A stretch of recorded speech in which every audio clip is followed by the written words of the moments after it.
what it is, what it was, what it is, what it does. It's your boy Lean Trucker, back with another. Yeah, today's video is going to be about what I believe would be the number one tip that I could give any new owner operator. Why you sleeping on us? Why you sleeping on us? No cap, we gon' have to make them believe us.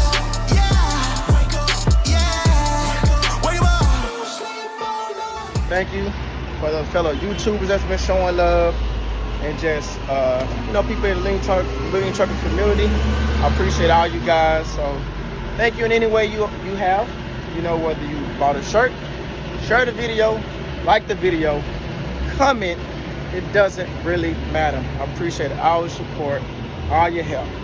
For those of you who have asked, where can you purchase or just support the brand, I will put it down in the description, probably put it somewhere across the screen, just some of that good stuff. Yeah, we'll put what he did right here. Yeah. Little breakfast scramble, even though it's like 3-something in the afternoon, but it don't matter. I can eat breakfast at any time of the day. 9 a.m., 9 p.m., midnight, it don't matter. It's my favorite. Yeah, I don't talk about this much because I don't tarp. Yeah, that's not good. That man, I saw him have to put that tarp down. So I know y'all can see it right. Look at that. Yeah. Raining real good. He had to get up there, put that tarp over there. Still got to secure it. There you go. He out there securing that tarp. What he got to do? Jeez. Yeah.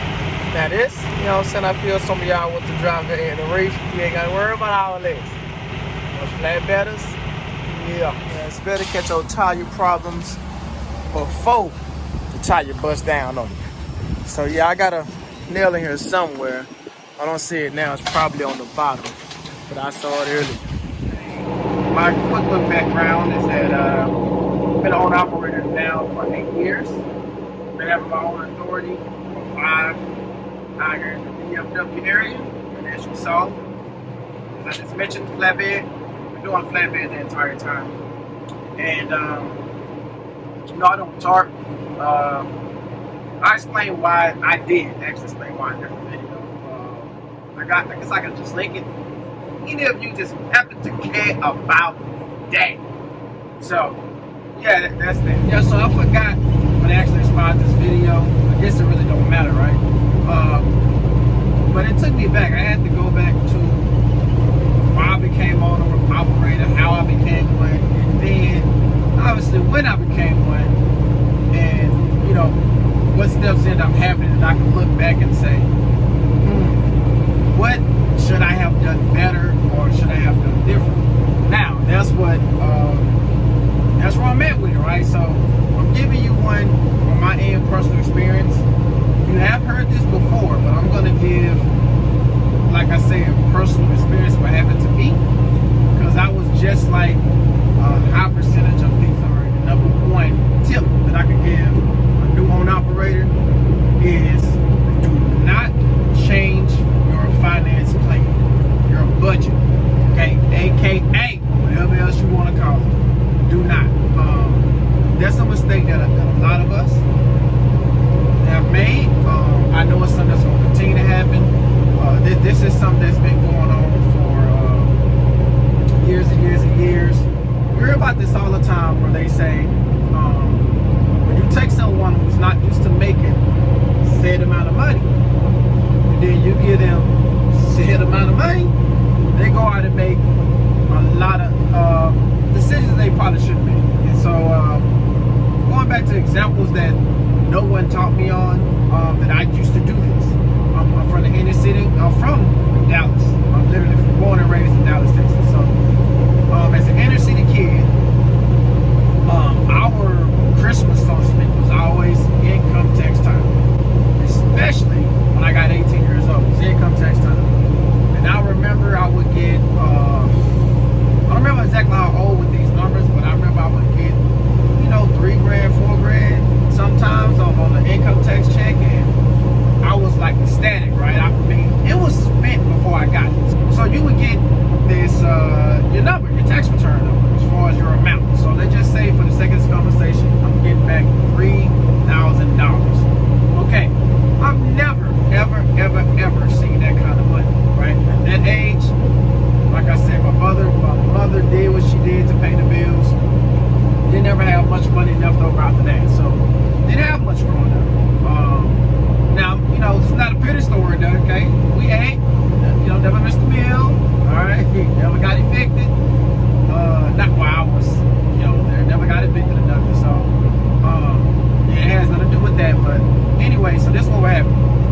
So they would say, well, you would get that $3,000 on this day. It could be like 2 days, 3 days. I don't remember that part, but this is what I do know.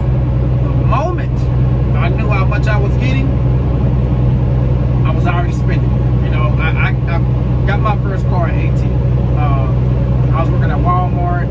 My father had co-signed for me, helped me get the car, and he put him on his insurance to, you know, make the insurance cheaper. And I was paying, you know, every 2 weeks like $300 or something. No, I'm sorry, like 180 something, it equal up like 3 something a month. Okay, so anyway, I wanted to put some rims on the car. Throw some D's on that. Just bought a Cadillac. Throw some D's on that. Right? I didn't do that. Here's the point. I wanted to put some rims on the car. I wanted to put a system in there. I did that. So basically, the point is this: I would end up spending all my money the moment I got it. So now I got this increase, and I just blew it. That's what happens when you're on operator. Okay. Speed warning. Be quiet, lady. I'm trying to turn off. That's what happens when you, that can happen, I'm sorry. When you're on operator, you can, it's that same mentality. What you do is you say, oh, well, now I can afford whatever it is you've been getting, right? We all have vices. Every single one of us. That's, once I learned that, I stopped, well, I never really judged people, but I stopped, you know what I mean? Like, looking at someone a certain way where it's like, you will spend $1,000 on a jacket, just a jacket, you know, or $200 on a t-shirt, you know, because we all got different things, right? Yours can be cars, yours can be clothes, shoes, blah, blah, blah, video games, blah, blah, blah, blah. But we all have something. And so, but I remember this is what I did. Okay, I don't remember these numbers, honestly, but the first house I was in, I remember in that house, I was a company guy, okay? I was able to afford that cost of living, is what I'm gonna call it. That cost of living, was able to afford it. It wasn't too difficult. Now, I didn't have a lot of money, say, I wasn't saving a lot of money, so it's not like I had a lot of excess, or excess, I think that's the word. I had a lot of it, but again, wasn't really struggling, wasn't paycheck to paycheck, but didn't have too much left over at the end of the month. Became an operator. And so now my pay essentially, it was I'm gonna say double, it definitely doubled, right? But I think it was like 2.5 times what I was making as a company guy. So now I'm gonna skip the story on couldn't keep that house or whatever. Had another opportunity, got a second house. But the second house now, right? Yeah, now bowling, right? Making 2.5 times. Actually, at that point, I think I was making 3.5 times the money. But you know what was happening? I would take the money. And I get it. I wasn't thinking about, yo, you know, you spending about at that time, I think it was $1,600 to $2,000 in diesel every month. I just saw, here go what I'm getting, baby. Let's go. Now I can go get this. Now you go get them shoes. Now you go get whatever it was. Right? I don't even remember. That's what happens with money. It just goes. Not paying attention to it, it goes. If you don't believe me, just think back. Anytime, I know a lot of us don't carry cash now, but think back when you was younger. If you ever had $100 in your wallet, I guarantee you, by the time it leaves, that could be 100, it could be 400, whatever you got. By the time that money leaves your wallet or your purse, okay, ladies, because it goes for this is not a gender thing. By the time it leaves, if I was to ask you, a week later, hey, what happened to that $100 or that $400, whatever it was? You'll be like, I don't know. You will tell me something, like one thing of something that you made in. Well, I got some gas, right? But you don't know where that money went. Our money just goes like this. You don't have any plan for your money, it just goes, okay? So that's my number one tip is do not change your cost of living. I changed my cost of living. I got me, at that time, I got a Benz. Again, circumstances was different, but that don't matter. I already had a car that was, at that time, paid off, and I didn't have to get the Benz. I got a Benz, could afford it, wasn't the point, okay? So, got a Benz, I ended up, the house, double the size of the house. First house didn't have a pool, this house has a pool. You know, it was like, I just way overdid it. I saw the income, and now tried to get everything that I couldn't get as a youth growing up, or everything I felt like I deserved today, right? Here's the problem.